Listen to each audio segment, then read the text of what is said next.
調味料です。酒、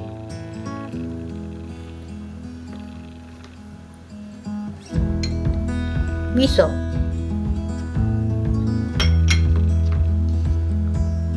砂糖、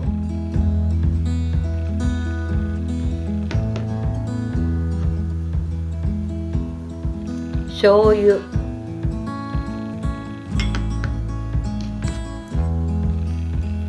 バター、そしてすりごまです。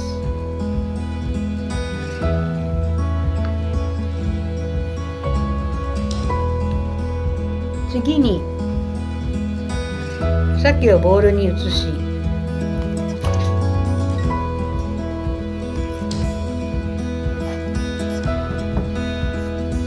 塩コショウをします。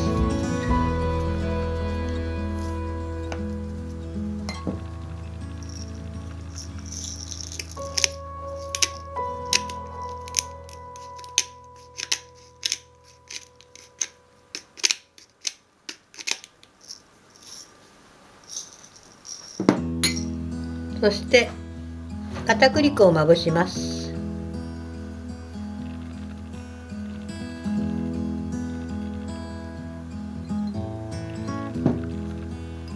そして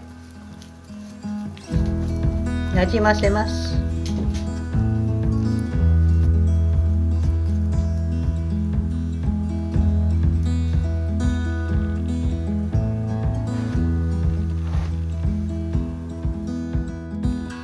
では炒めていきます。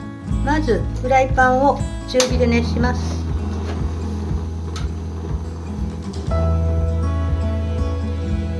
ここにバターを入れます。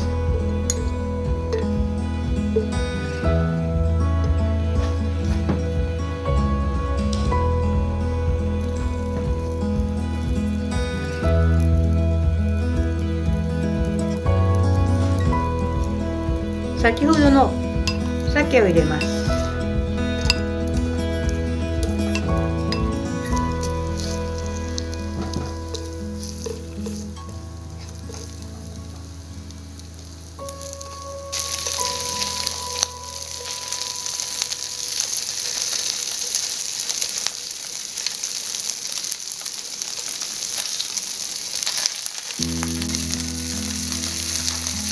鮭に色がついたら先ほどのキャベツ、そ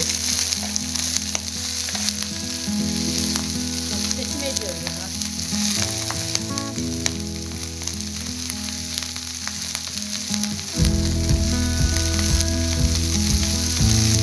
この時強火で炒めます。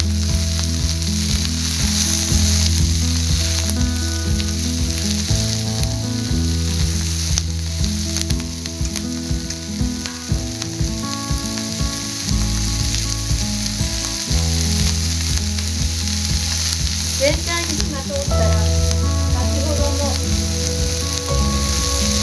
酒、味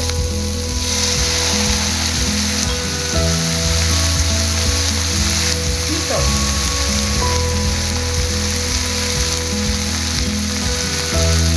砂糖、そ